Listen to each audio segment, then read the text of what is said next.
श्री राम जय जय राम। बांदा के लोग कई वर्षों से लगातार प्रवचन सुनते हैं। उस प्रवचन का तुम कभी विचारो। प्रवचन सुनने में अच्छे लगना, आनंद आना, ये एक बात, और बुद्धि में विवेक या ज्ञान का उदय होना ये दूसरी बात। बहुत बातें अच्छी लगती हैं पर बाद में उसका कोई परिणाम नहीं निकलता। उसमें भोजन भी है। भोजन बहुत अच्छा लगता है, अच्छा लगना ही पर्याप्त नहीं है। अच्छे लगने वाले भोजन भी रोग पैदा करते हैं। कभी कभी स्वादिष्ट न लगने वाली दवा फायदा करती है। ये नहीं है कि सब दवाइयाँ कड़वी ही होती है, पर यह बात जरूर हमने सुनी और पढ़ी है, कड़वी भेषज के बिना मिटे न तन की ताप। शरीर का बुखार ताप बिना कड़वी दवा के नहीं जाता। इसका मतलब मीठी दवा खानी नहीं चाहिए, ये तो हम नहीं कहते। दवा मीठी हो तो भी ठीक, कड़वी हो तो भी ठीक, दवा होना चाहिए। और दवा का अर्थ रोग को हटाने वाली का नाम दवा है। जो भूख नहीं मिटाती पर रोग मिटाती है। और भोजन ऐसा होना चाहिए जो भूख भी मिटाए और रोग भी न पैदा करे। परिभाषा सुने, दवा वो है जिससे पेट नहीं भरता। आपका तो भर जाता है ना दवा से पेट। कभी दवा पेट भर खाई है? दवा से पेट नहीं भरता, पर दवा से रोग जाता है। पेट भरने की आशा से दवा नहीं खानी चाहिए, किंतु हमारे पेट भी है, उसे भी तो भरना पड़ेगा। तो पेट भरते समय ये ख्याल रखना चाहिए कि हमारा पेट भी भर जाए, रोग भी पैदा ना करे। यदि हम पेट भरने की जरूरत को समझकर इस भोजन से रोग पैदा हो सकता है ये ख्याल ना करें, तो पेट तो भरेगा पर रोगी हो जाएंगे। दवा से पेट नहीं भरने के कारण दवा छोड़ी नहीं जानी चाहिए, और पेट भरने के कारण इस बात का ध्यान रखना ही चाहिए कि पेट भरने से कहीं दूसरे रोग पैदा ना हो जाए। ऐसे ही सुख भी हमें चाहिए और कल्याण भी चाहिए। दो जरूरतें हैं। हम सुख भी नहीं छोड़ना चाहते और कल्याण भी चाहते हैं। तो ऐसा सुख प्राप्त करो जो कल्याण में बाधा न डाले, कल्याण के विपरीत ना हो। ऐसा सुख नहीं प्राप्त करो जो मेरे कल्याण में बाधा बनेगा। फिर चाहे ऐसी पुस्तक हो जो सुख तो दे पर शांति न मिले, सुख तो दे पर भविष्य अच्छा न बने, ऐसी पुस्तक नहीं पढ़नी चाहिए। ऐसा प्रवचन नहीं सुनना चाहिए। ऐसे कपड़े भी नहीं पहनना चाहिए जो अच्छे तो लगें पर अपना और दूसरे दोनों का दिमाग खराब करें। कई बार ऐसे कपड़े लोग पहनते हैं कि अपना तो थोड़ा दिमाग खराब ही है जो पहनते हैं, और दूसरे का भी खराब करते हैं। फिर अपहरण, बलात्कार, ये सब इसी की देन है। ऐसा वेश बनाना जिससे भले साधु का भी दिमाग खराब हो, बाकी खराब वालों का तो कहना ही क्या है। खराब वालों को तो खराब ही है, पर भले लोगों का। ऐसी बहुत कथाएं हैं। तो भोजन भी कामोद्दीपक ना हो, इसीलिए गृहस्थ को जो मना नहीं है, संत को मना है।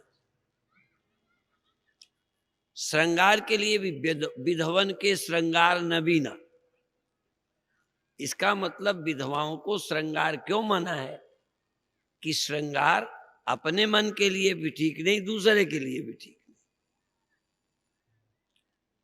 कुंवारियों का भी नंबर उसी में आना चाहिए, विधवा के साथ। इसी तरह भोजन में लहसुन प्याज या ऐसे भोजन साधु को मना है। साधु के बाद थोड़ा आगे हो चलो, पंडितों को भी मना है। भी पंडिताई को क्यों मना? वो इसलिए कि जिसको इस मार्ग में ज्यादा ध्यान देना है, विकार ना हो, तो उसको भोजन पर भी ध्यान देना है, कपड़े पर भी ध्यान देना है, पढ़ाई पर भी ध्यान देना है। कई पुस्तकें पढ़ के भी दिमाग खराब होता है। ये गंदे गंदे उपन्यास, गंदी गंदी किताबें पढ़ोगे तो ठीक नहीं है।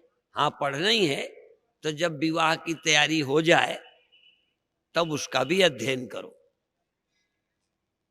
वो भी जानवरों की तरह नहीं, अध्ययन करो, उसकी भी विद्या है, उसका नाम काम शास्त्र है।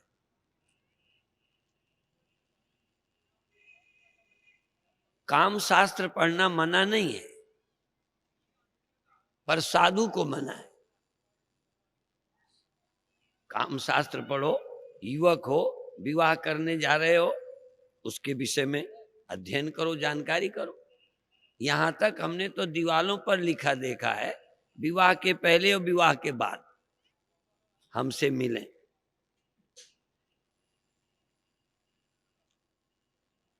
अभिप्राय है कि यदि पहले मिल लिया है तो बहुत ही अच्छा है, नहीं मिले हो तो चलो बाद ही में मिल लो, कम से कम घर तो ठीक रहेगा। जिस मार्ग पर चले हो उस मार्ग की भी जानकारी चाहिए, मना नहीं है। साधु हो तो साधु वाली पुस्तकें पढ़ो, वकील हो तो वकालत वाली पढ़ो, डॉक्टर हो तो डॉक्टर वाली पढ़ो। डॉक्टरी पढ़ चुके हो तो भी पढ़ते रहो, वकील बन गए हो तो भी पढ़ते रहो। मुझे नहीं मालूम, अंदाज बताता हूं कि वकील भी शायद बाद में भी पढ़ते हैं। ऐसे ऐसे केस आते हैं कि उन्हें भी स्टडी करना पड़ता है। ऐसे ही गुरु को भी, ज्ञानी तो है ही वो, पर शिष्यों को स्तर भेद से, प्रकृति भेद से गुरु को भी अध्ययन करते रहना पड़ता है। अनेक तरह की खोपड़ियां हैं। हम ज्ञानी हो गए हैं पर सबको समझाने की अकल थोड़ी आ गई है।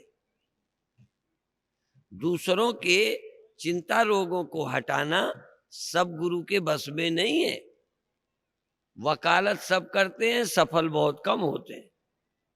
अच्छा, सभी वकील बहुत सफल है ना? वकील बहुत हैं, पर कई जगह जाते ही नहीं है मुवक्किल। क्या होते हैं मुझे पता नहीं, आता नहीं। जिनके केस हैं वो भी अच्छे वकील को चुनते हैं। तो गुरु भी जो ज्ञानी ही नहीं हो, जो दूसरे को ज्ञान देने में सक्षम हो, उसका नाम गुरु है। पर केस वाले वकील अच्छा ढूंढते हैं, बीमार डॉक्टर अच्छा ढूंढते हैं। सिर्फ इसी बारे में भेड़ें चल रही हैं, गुरु बनाने में कहीं मंत्र ले लो। यहां कोई छटनी की, बोलो ना, जरूरत नहीं है। जबकि यहां भी कहा है, गुरु करे जान के, पानी पिए छान के। पर कौन छानता है पानी और कौन गुरु अच्छा ढूंढता है?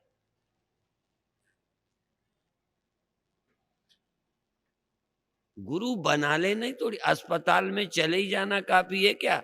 कोई ना कोई वकील बना लेना ठीक है क्या? वकील भी बनाए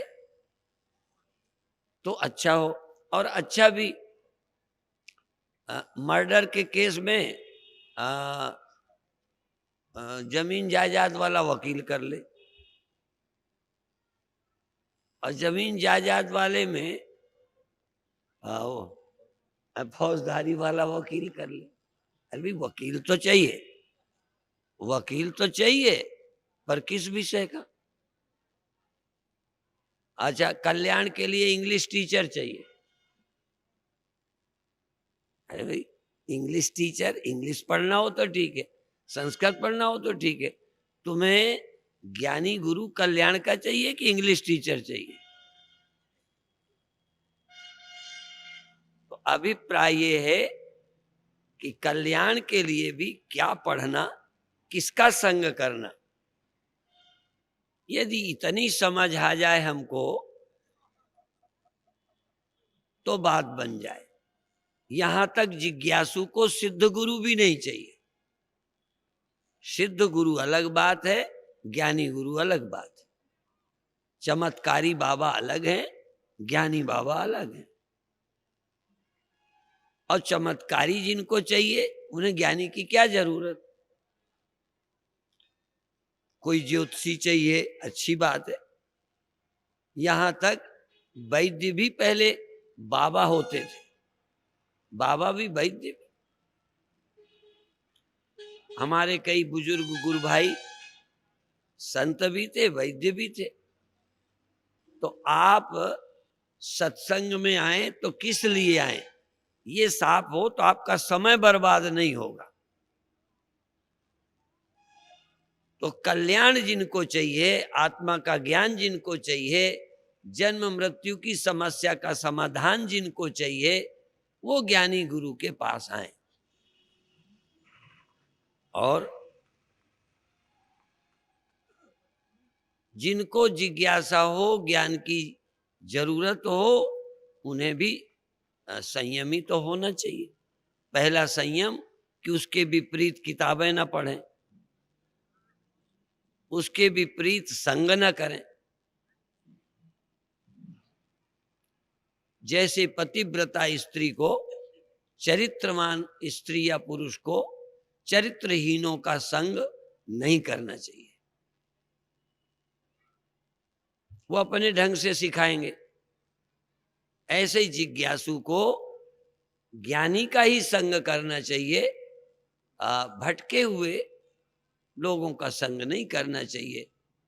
आपके मार्ग के विपरीत कोई सुझाव देगा तो उससे आप भटक जाएंगे।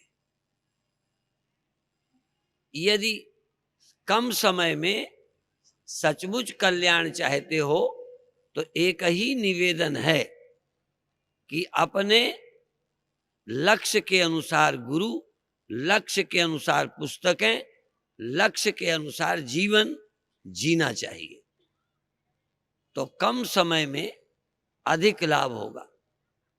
इसीलिए इस बार मैंने ये उठाया कि कई साल से आप सुन रहे हो, आपका क्या बना? कुछ सुलझाव आया? कुछ स्पष्टता हुई? नहीं तो हर साल हमारा सम्मेलन हो जाएगा, हर साल तुम सुन जाओगे और मरते दिन तक यहीं खड़े रहोगे। आपका आना सफल होना चाहिए। हम कहेंगे जीवन सफल होना चाहिए, पर हम दूसरी बात भी कहना चाहते हैं। जीवन तब सफल होगा जब आपका सम्मेलन में आना सफल हो, क्योंकि जीवन की सफलता सम्मेलन से शुरू होती है। हमने सन्यास लिया, यदि हमारा सन्यास सफल होगा तो हमारा जीवन सफल होगा। सन्यास का सफल न होना मानो जीवन का सफल न होना। इसी तरह से आपकी कमाई, क्रम, प्रेय और श्रेय, आपकी कमाई कल्याण के विपरीत न हो। कमाई करो और कमाई करके एक अनुभव प्राप्त करो, इसकी भी जरूरत है, पर ये लक्ष्य नहीं है। श्रेय का ध्यान रखते हुए प्रेय की ओर बढ़ो।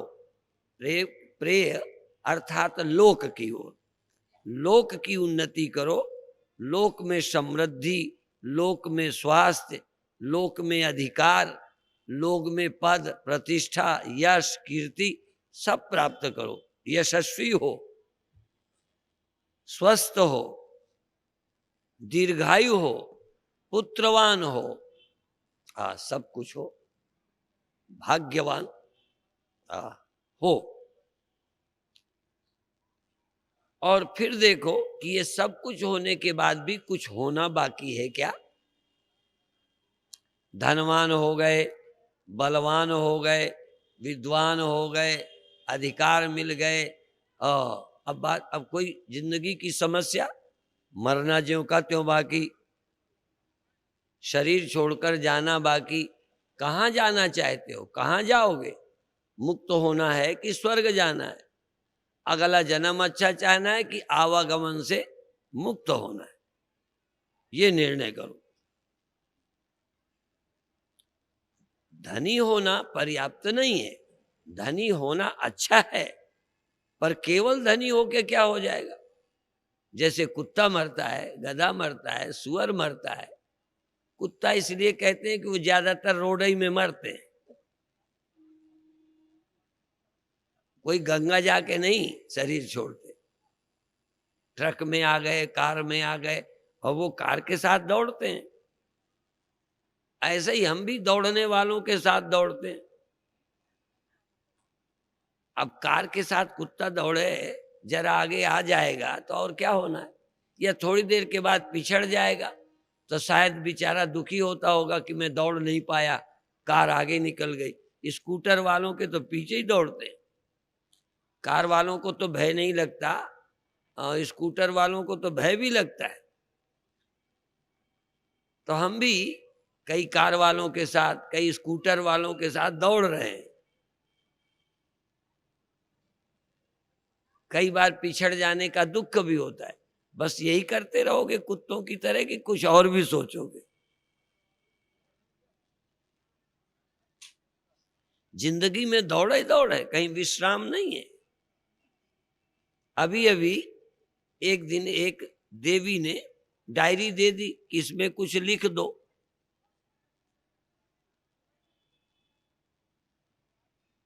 तो हमने लिख दिया कि धुरी और पहिया,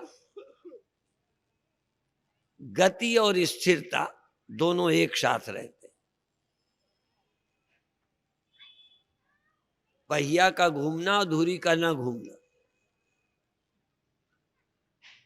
पहिया और धुरी, गति और स्थिरता, प्रेय और श्रेय कहीं कहीं विरोधी कहा है, परंतु प्रेय माने लौकिक उन्नति, प्रेय माने गति, कुछ न कुछ बढ़ो बढ़ो, बढ़े चलो बढ़े चलो, रुको नहीं झुको नहीं, बढ़े चलो भाई, बढ़े चलो बढ़े चलो, बढ़े चले बढ़े चलो, अच्छी बात है, पर जाए कहाँ? तेली का बैल बढ़े चलो बढ़े चलो, बढ़े चलो बढ़े चलो, बढ़े चलो बढ़े चलो, घूमे चलो घूमे चलो, कहाँ पहुंचा? यानी उसी के इर्द गिर्द दौड़ो, गति, लेकिन स्थिर भी रहो। आत्मा अचल है और शरीर इंद्रियां मन सब चल हैं। जागृत स्वप्न सुसुप्ति चल है, साक्षी अचल है। गति भी हो, स्थिरता भी हो, परिवर्तन भी हो, एक रसता भी हो। जो त्यों काल एक रस रहाई, जो सदा एक रस रहता है वो कौन? और जो बदलता रहता है कौन? और दोनों तुम्हारे साथ। जगत का परिवर्तन और साक्षी की अपरिवर्तनशीलता, दोनों इसी जीवन में। केवल गति में जीने वाले स्थिरता को भुला देने वाले, केवल प्रेय, श्रेय का पता ही नहीं। और केवल श्रेय, परिवर्तन को इनकार करें तो परिवर्तन को कहां फेंकोगे? अभी तक किसी ज्ञानी की हमने जागर स्वप्न सुषुप्ति या इनका परिवर्तन रुकते नहीं देखा। किसी ज्ञानी के स्थिर मिलने पर जागृत स्थिर नहीं हुई, स्वप्न स्थिर नहीं हुए, सुषुप्ति स्थिर नहीं हुई। कोई हमें ज्ञानी नहीं मिला जो सोता ही रहे, कोई ज्ञानी नहीं मिला जो जागा ही रहे। माने ये गति चलती ही रहती है, ये पहिया घूमता ही रहता है, फिर भी धुरी कभी नहीं घूमी। और तुम पहिए पहिया हो कि धुरी भी हो, धुरी धुरी हो कि पहिया भी हो, कि दोनों तुम ही हो। निर्गुणम गुण भोक्तृच, सब तुम ही हो। सब गोविंद है, सब गोविंद है, गोविंद बिन नहीं कोई। सब तुम हो, सब तुम हो, तुम बिन कुछ नहीं हो। सब तुम हो, केवल यही नहीं हो। केवल यही वाले भी गड़बड़ हैं, केवल यही है सो मरे। तुम मरते भी हो, नहीं भी मरते हो, तुम चलते भी हो, नहीं भी चलते हो। तजेजति तन्नेजति तद्दूरे तदवंतिके तदंतरस्य सर्वस्य तदु सर्वस्यास्य बाह्यतः। वही चलता है, वो नहीं चलता है। वो जन्मता है, मरता है, वो जन्मता मरता नहीं है। वह गतिमान भी है, गतिहीन भी है। वो सब कुछ है और वो कुछ भी नहीं है। ये दोनों की समझ इसी जीवन में, इसी जीवन में माने मनुष्य जीवन में, इसी जीवन माने इसी देह के रहते, ये बात समझनी है। ये शरीर गया, समझने का अवसर गया, और सब काम अन्य जीवन में भी होगा, अन्य शरीरों पर होगा, सिर्फ समझने का काम और कहीं नहीं होगा। केवल मानव शरीर। कुत्ता बुरा नहीं होता, गधा बुरा नहीं होता, सुअर बुरा नहीं होता। हमें तो गधों की बहुत जरूरत पड़ती है, आपको नहीं ना पड़ती? बहुत है। भैंस की, गाय की, घोड़े की, ऊंट की जरूरत है, और बहुत अच्छे। लेकिन ऊंट अपने विषय में क्या सोचता है? बस। तो देखो, और किसी शरीर में स्थिर की खोज नहीं हो सकती, और किसी शरीर में, बल्कि जानवर तो उस स्थिर को छोड़ो, व्यवहारिक जीवन में भी स्थिर ही है। हम तो एक जन्म में कितना बदलते हैं, क्या क्या बनते रहते हैं। हम एक जीवन में कितने पद प्राप्त कर लेते हैं। गृहस्थ हैं, साधु बने, फर्क किया। गरीब हैं, अमीर बने। गधा जब से रहा गधा ही रहा। परमार्थ से तो स्थिर है ही, वो व्यवहार में भी स्थिर ही है। पत्थर, पत्थर क्या बना था? बस वही। और हम आदमी, देवता, शैतान, राक्षस, संत बदल सकते हैं। हम व्यवहार में भी बदलते हैं, परमार्थ में तो न बदलने वाले को खोजते हैं। पर न बदलने वाले को व्यवहार में गधा नहीं खोजता, न बदलने वाले की खोज नहीं। वो ऐसे ही नहीं बदलता तो न बदलने वाले को क्या खोजे? भैंस भैंस रही जीवन भर, कोई विचारों में भी नहीं कि मैं भैंस से कोई देवता बन गई, या गाय बन गई, या मैं सज्जन हो गई। ऐसी कोई खोज जानवर के जीवन में नहीं है। इसीलिए बड़े भाग मानुष तन पावा। हम कोई नई बात नहीं कहते, जो आप रामायण में रोज पढ़ते हो, बस पढ़ी पढ़ाई बात पर मोहर लगाते, पढ़ी पढ़ाई बात को सिद्ध करते हैं, आपके ख्याल में ला देते हैं, कि जिससे तुम्हें ये भ्रम न रहे। कई बार हम शुरू में पढ़ते तो बचपन से रहे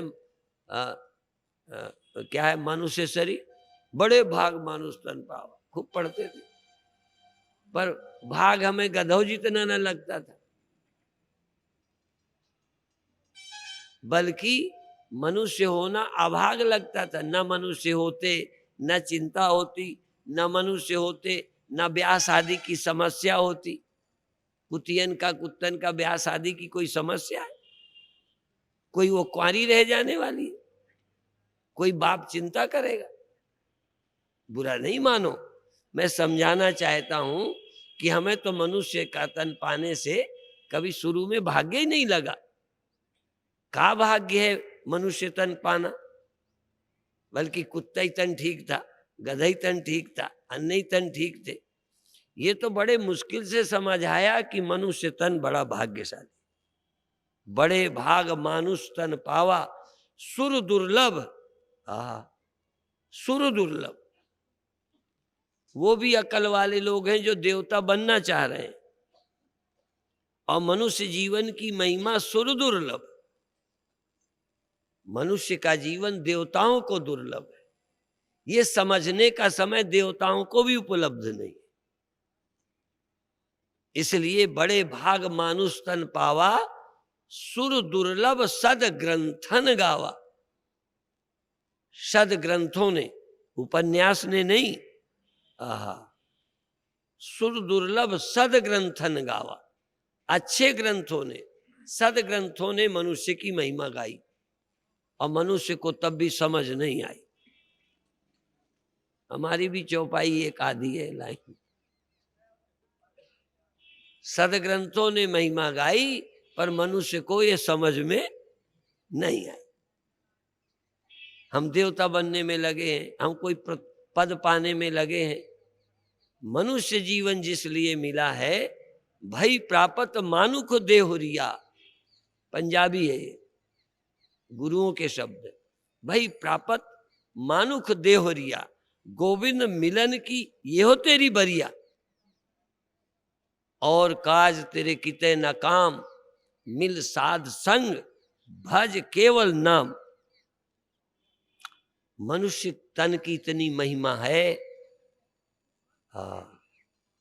देवताओं को दुर्लभ है, और सब जीव जंतुओं से श्रेष्ठ है, दिमागदार है, ये भगवान को परख सकता है, कसौटी में जीवन को कस सकता है, सोच विचार कर सकता है। ये मनुष्य की महिमा है। ये मनुष्य की महिमा केवल पुरुषों के लिए, स्त्रियों के लिए तो नहीं। तुम लोग मनुष्य हो कि नहीं? सही बताओ, स्त्री तो हो, लेकिन मनुष्य हो कि जानवर? इसलिए जो मनुष्य की महिमा है, वो नारी की भी महिमा है, क्योंकि नारी भी मनुष्य है।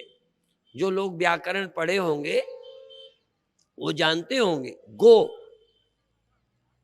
गो जाति, जब ये गो हत्या का प्रश्न आता है तो गो जाति की हत्या, गो जाति में गाय का बछड़ा भी है, गो जाति में बैल भी है, गो जाति में सांड भी है, गो जाति में बछड़ी भी है, और प्रजनन वाली गाय भी है, बूढ़ी गाय भी है, वो सब गो है। बैल भी गाय है, गो जाति में बैल भी आता है। नर गाय, पुरुष गाय और मादा गाय गो जाति है।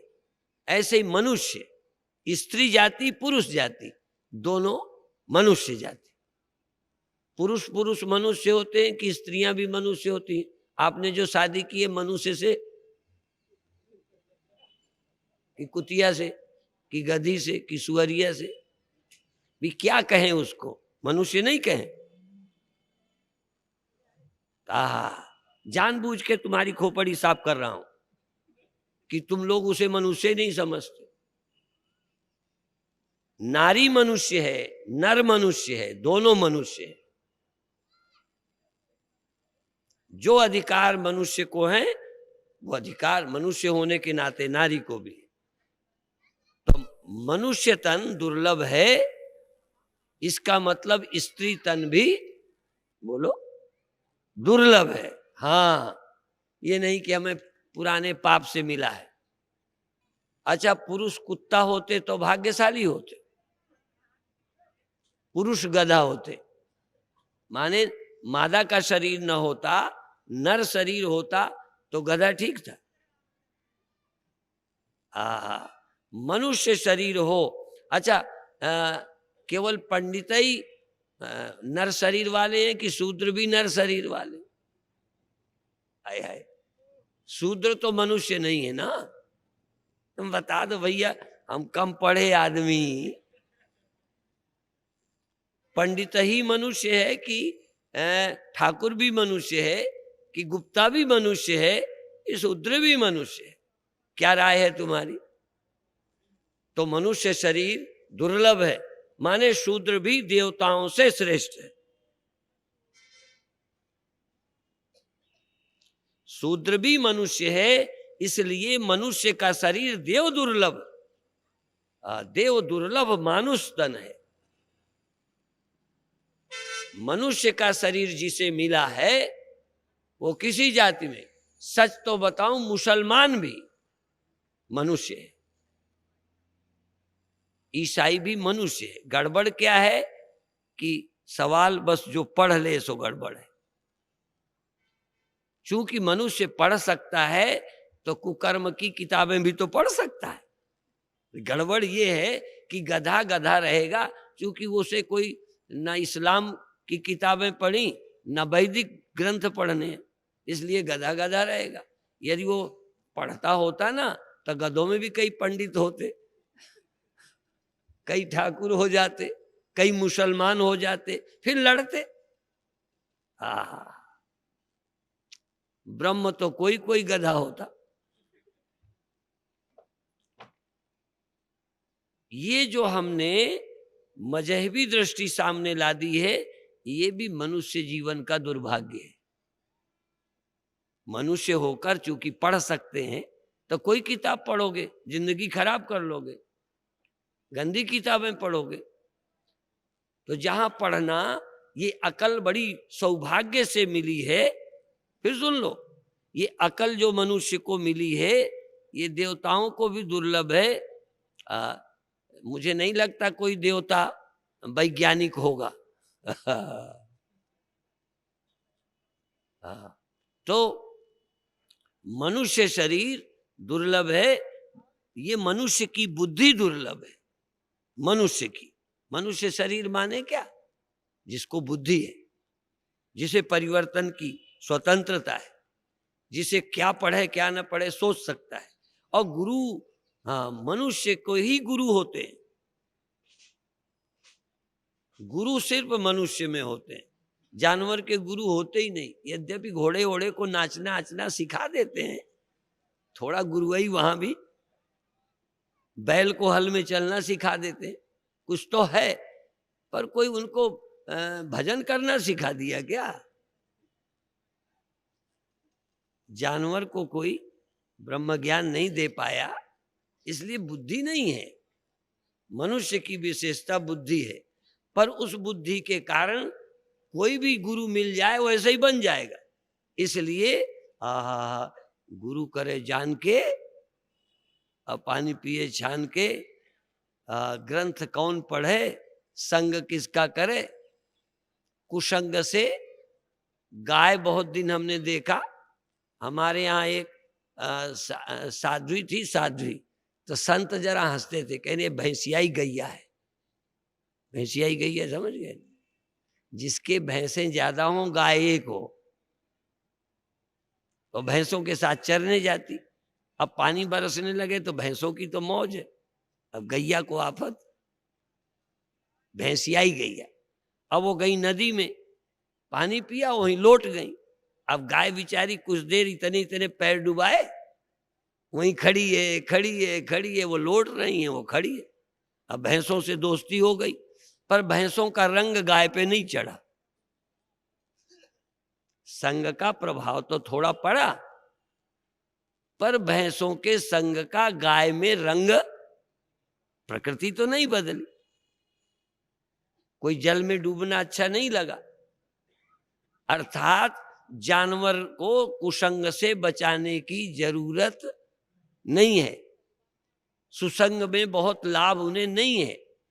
मनुष्य के जीवन में कुसंग और सुसंग का अर्थात संग का बड़ा महत्व है। कुसंग और सुसंग दोनों को संग बोलते हैं। संग संग संग, तो संग जैसा होगा तैसे ही रंग चढ़ेगा। संग किसी का भी, मनुष्य को जैसा संग मिलेगा तैसे ही रंग चढ़ जाएगा। चोर का भी चढ़ सकता है, संत का भी। और गाय को भैंस का रंग बोलो नहीं चढ़ा। और कभी कभी ऐसा भी होता होगा, किसी के गाय ज्यादा है, एक आध भैंस हो। हमारे यहाँ आश्रम में एक बार एक संत को भैंसों से ज्यादा प्रेम रहा। हाँ, घर में भी भैंसें रखी जाती रही होंगी, तो वो साधु बन के भी बार बार भैंस की बात ज्यादा करते रहे और ले आए। तो फिर वो मर गई। फिर और मर इसलिए नहीं गई, पर विषय ये है कि बहुत गायों में एक भैंस है तो मरा ही समझो, फिर क्या है। क्योंकि उसकी सेवा भैंस की तरह न होके गाय की तरह होगी। अब गायों को खुले में चाहिए, चरती रहेंगी। अब भैंस को तो गर्मी में करेगी, पानी चाहिए। अभिप्राय है कि जानवर को संग से न बचाना है, न कुसंग से, सुसंग कुसंग। लेकिन मनुष्य को सुसंग देना पड़ेगा, कुसंग से बचाना पड़ेगा। नहीं बचाओगे तो जो रोड में मिल जाएंगे उन्हीं का संग हो जाएगा। इसको तो संग होना ही है किसी न किसी का, किसी न किसी का रंग चढ़ना ही है। मनुष्य बिना संग के रंग से रह ही नहीं सकता। तुम योजना बनाकर संग नहीं दोगे तब बिना योजना के रोड में मिल जाएंगे और सिखाएंगे कुछ ना कुछ। हमारे बच्चे बच्चियों को कोई ना कोई संग मिलेगा, गुरु नहीं मिलेगा तो गोरू तो मिलेगा, उसका रंग चढ़ जाएगा। इसलिए मानव को सत्संग की जरूरत है, मानव को कुसंग से बचाने की जरूरत है। मनुष्य को बुरे बुरी पुस्तक, बुरे बुरे चैनलों से, हम लोग सिनेमा का विरोध करते थे। अब वो सिनेमा तो तब नाम ही था, अब सीने में आ गया, तुम्हारी छाती पर घर में आ गया। पहले तुम्हें वहां जाना पड़ता था सिनेमा में, अरे राम राम, अब वो सीने में आ गया, घर ही पे। चाहे तुम गए कहीं, बच्चों ने चैनल खोला, देखना वही अच्छे वाला शुरू करते हैं। आप समझते हो सब यार, अच्छे वाला मजे वाला खोलते हैं, अब वही सीख लेते हैं। आज शायद ही कोई बच्चा विवाह तक ठीक रह जाए। बहुत बड़ा भाग्यशाली होगा जो विवाह तक, पहले 90% विवाह तक बिल्कुल ठीक रहते थे, विवाह होता था तभी उस रास्ते को चुनते थे।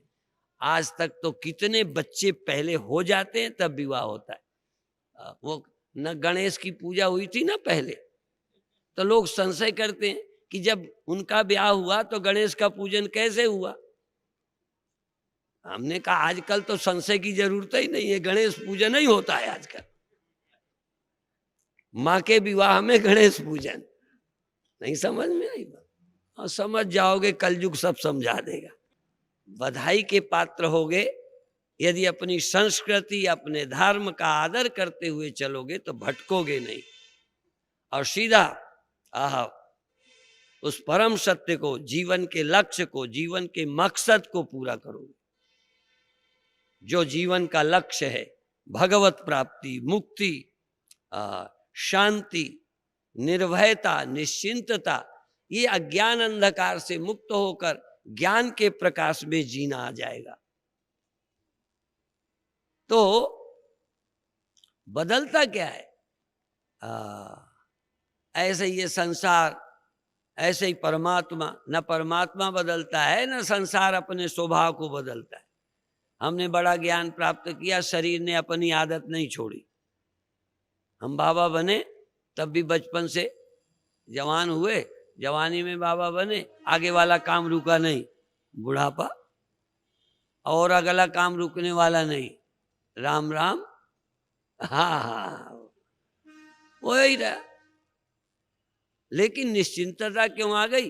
पहले केवल एक आंख थी, यही दिखता था, अब एक दूसरी आंख भी है, जिससे हमें वो भी दिखता है कि कुछ नहीं होता, ये सब स्वप्न है। मोह निशा सब सो अनिहारा, देखई स्वप्न अनेक प्रकार, यही जग जामिन जागई योगी। अब इस जग में जोगी जागता है, क्या जगने का है? उसे स्थिर भी दिखाई देता है। सिर्फ बह जाने वाला, सरक जाने वाला, बदल जाने वाला ही नहीं दिखता, उसको न बदलने वाला भी दिख रहा है। और तुम्हें यही यही दिखता है, उसका आता ही पता नहीं। तुम्हें यही सत्य है, राम राम सत्य है ही नहीं, यही यही सत्य है। धन धाम सत्य है, मेरा तेरा सत्य है, पति पत्नी सत्य है, धन दौलत सत्य है, और अंत में जब ये न रहा था, राम राम सत्य। और हमारे को मरने के पहले ही राम नाम सत्य, तुम्हारा उस दिन राम नाम सत्य होएगा। अब जिनका पहले ही राम नाम सत्य है, उनका अब क्या होगा राम नाम सत्य? हमारा तो पहले ही से राम नाम सत्य हो गया। और जिनको राम नाम झूठा है, जगत सत्य है, वह उस दिन छाती कूट के ले जाएंगे, राम नाम सत्य, राम नाम सत्य, सत्य बोलो गत्य है, राम नाम सत्य। हमने कहा अब नहीं होएगा तो कब होएगा राम नाम सत्य? अरे राम नाम सत्य वालों को बाद में नहीं रोना पड़ता, या उनका राम नाम सत्य होता ही नहीं जिनका पहले ही हो गया। उनका क्या मरना, उनके पास अमरता भी है। और ये खूबी किसी जानवर के पास नहीं है। और अच्छे काम तो जानवर करते हैं, जानवर भी बहुत अच्छे काम करते हैं। जानवर सफाई करते हैं, जानवरों में डॉक्टर होते हैं, पढ़े लिखे नहीं होते। देखो पशुओं में सेवक होते हैं। मैंने कितने बार बोला कि नगर पालिका के सफाई कर्मचारी ये अधिकार और किन्हीं कारणों से होते हैं। हमारा सुअर सफाई कर्मचारी, हमारे यहाँ चिड़ियां डॉक्टर, पेड़ों के डॉक्टर, चिड़ियां किसान, बीट करती हैं, पौधे पैदा होते हैं, सब काम चल रहा है। पशु भी गुणी हैं, लेकिन वो कोई समझ से नहीं है, नेचर से है।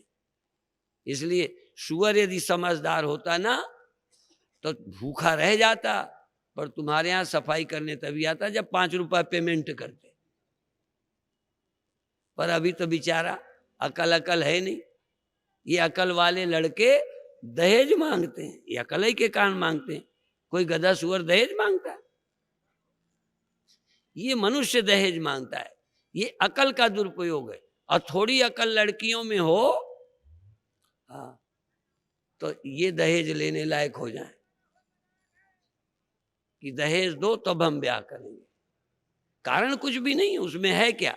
जो थोड़ा एक बार मजदूर गरीब होता है तो तुम उसका उपयोग करते हो आज काम के लिए। बेचारा काम नहीं है तो अमीर का गुलाम होके काम करता है, और थोड़ा आजकल वो भी ताने देने लगे। और ये मैं व्यास गद्दी पर बैठा सच बोल रहा हूं। एक सेठानी दुखी थी कि नौकर कहता है हम नहीं रहेंगे, हम जा रहे हैं। तो सेठानी ने हमसे निवेदन किया कि आप समझा दो। नहीं समझे, बस जिसकी चल जाए। यदि नौकर अपनी मजबूरी ना दिखाए तो मालिक मजबूर हो जाए। अच्छा तुम्हें मजदूर न मिले तो मजदूर मजबूर नहीं है, मालिक भी मजबूर है। लड़कियां ही मजबूर नहीं है शादी के लिए, लड़के नहीं मजबूर, तो दहेज काहे का?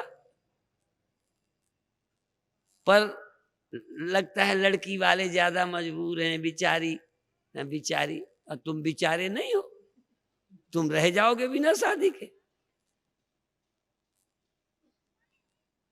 असल में कम अकली के कारण ये सब दुरुपयोग होता है। मजदूर ने अपनी महिमा समझी तो बड़े बड़े मजदूरों के गुलाम हमें नजर आए। तो ये सच्ची घटना है कानपुर की। वो कहती थी नौकर, हमने कहा आज मुझे समझ आया कि नौकर गुलाम नहीं है, मालिक गुलाम है। और वैसे एक कहावत तो है, जोरू का गुलाम। कहने को ये पति हैं पर हैं गुलाम।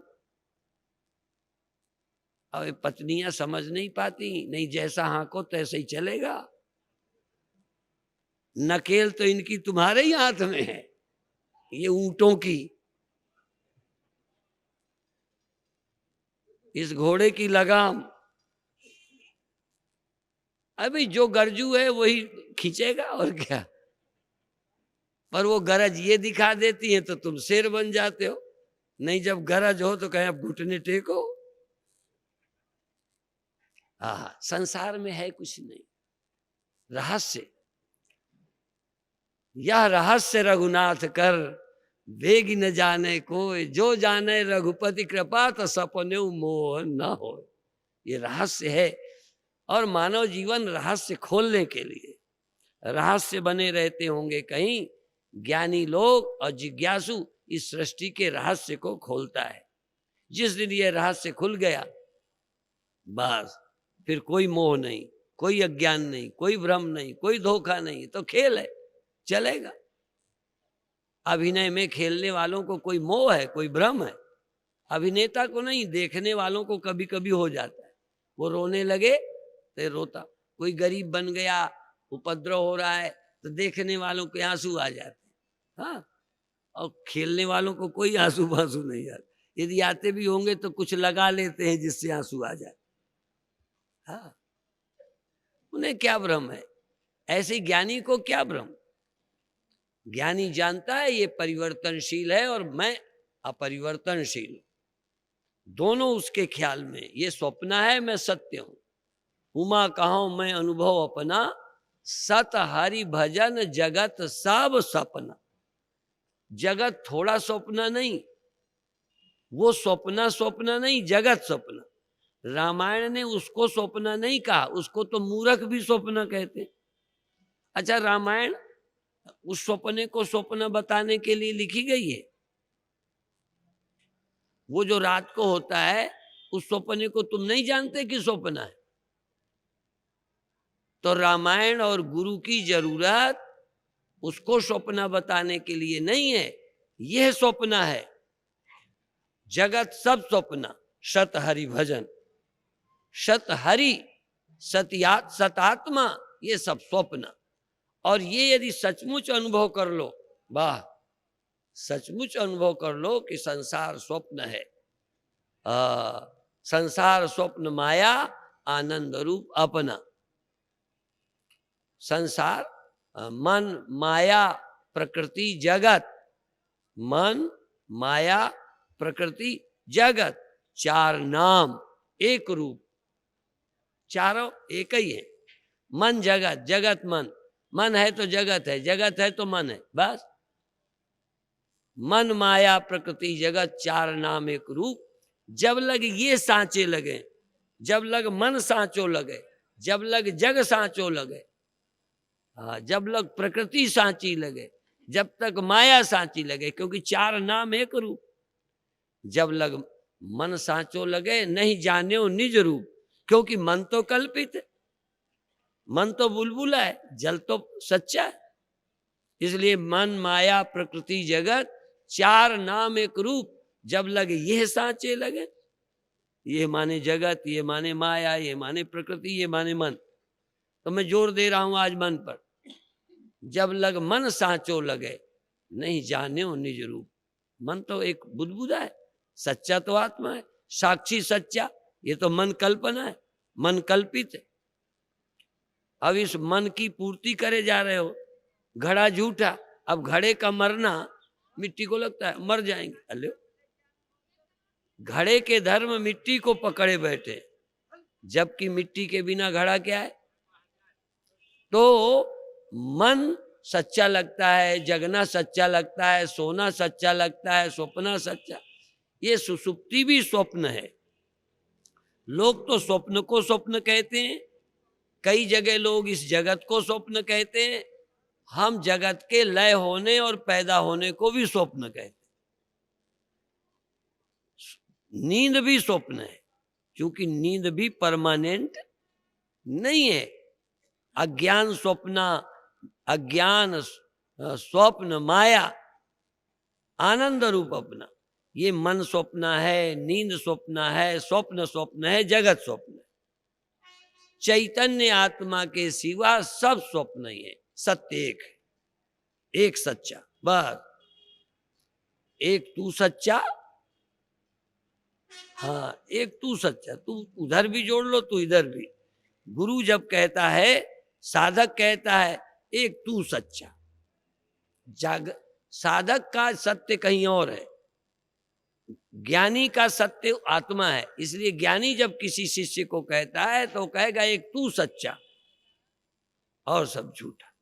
तू सच्चा है, तू पैदा होने वाला नहीं, तू मरने वाला नहीं, तू आने वाला नहीं, तू जाने वाला नहीं, तू अपने को जान। इस अपने को जानना, इस आत्मा की पहचान होना, इसके लिए तुम्हें मानव तन मिला है। क्योंकि और काम करने के लिए तन तो पहले ही मिले थे। अच्छा, और किसी योनि में बच्चे तो नहीं होते थे? सही बता दो, नर मादा का संबंध नहीं होता था ना, खाना पीना नहीं मिलता था। माने किसी योनि में ये सब कुछ मिल ही रहा था, सिर्फ एक भगवान नहीं मिल रहा था किसी योनि में, उसी के मिलने के लिए मानव तन मिला है, हरि भजन के लिए। पर कहते आए थे हरि भजन को, ओटन लगे कपास। आए तो हरि भजन के लिए थे, पर वही खेल खिलौनों में फिर लग गए, टाइम ही नहीं मिलता।